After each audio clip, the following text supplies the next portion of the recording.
Welcome to this Killick Explains video, and I guess inevitably welcome to a video on 3 New Year's resolutions for 2025.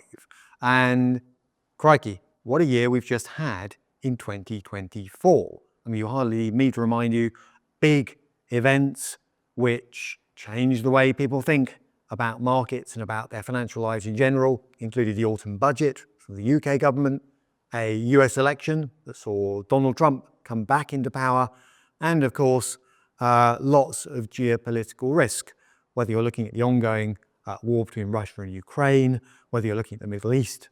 It was quite a year. So focusing in on what can savers and investors be doing now, I'm going to suggest 3 things. 1, get ready for the 5th of April. Yeah, I'm afraid so. Another calendar year is behind us, but another tax year ends ahead of us on the 5th of April 2025. So let's get ready for that. Secondly, make sure your family is protected in what could be a challenging year, depending on how some of the changes in the budget pan out over the course of the next 12 months. And in portfolio terms, the 3 R's: review, rebalance, and reset.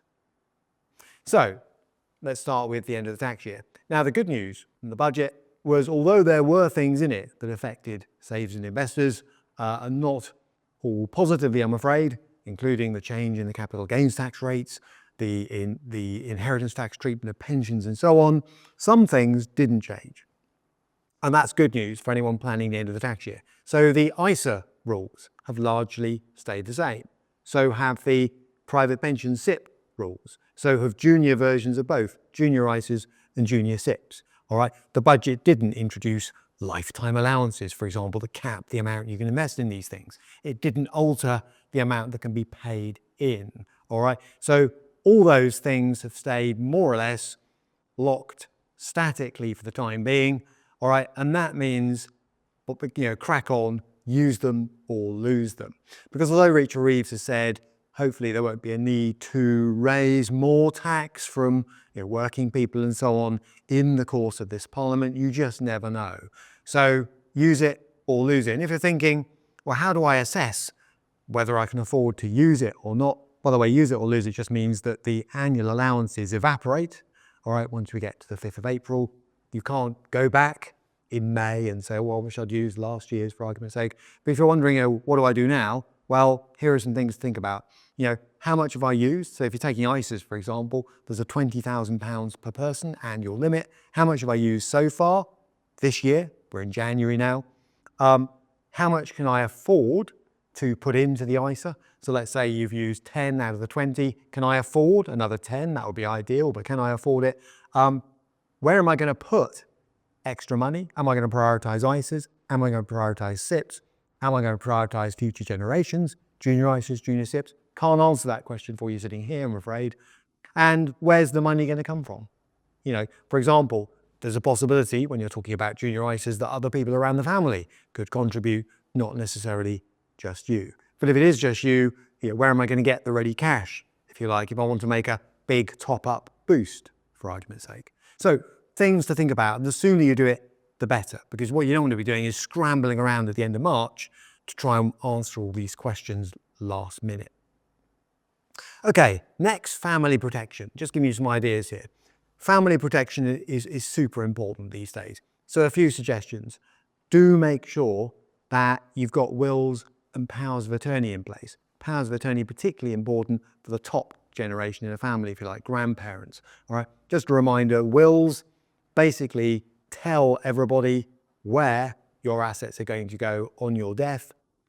Powers of attorney, on the other hand, are for when people are still alive. That's to allow somebody else to take control over their assets should they lose the ability to do so themselves. And unfortunately, getting older, that can happen. Then there's the rainy day fund, the day-to-day. Am I covered if things go wrong? Do I have 3 to 6 months as somebody not responsible for a family, 6 to 12, potentially, if you are responsible for a family, set aside. In case of what? The roof collapsing, losing a job, falling ill. And have I thought about those foreseeable calls on capital, those big outflows? I'm thinking of things like school fees here, I'm thinking of things like weddings for children, for argument's sake, property deposits. Have I got money earmarked if I'm going to need it in the near future? And then, these are not must-haves necessarily for all families, but have I got any extra protection in place if things go seriously wrong? So, am I up to date with life assurance? Now you might say, well, that's something that I had to get with my mortgage. Correct, you probably did. But, for some people, it's not automatic if they're not in full-time employment, for argument's sake. Critical illness and income replacement. These are not policies that everyone needs, but they can be useful. And basically standing back, what is my emergency rescue plan for me and all my loved ones, if you like? And that is worth reviewing, I think, at the start of the year, rather than leaving it to the middle or the end.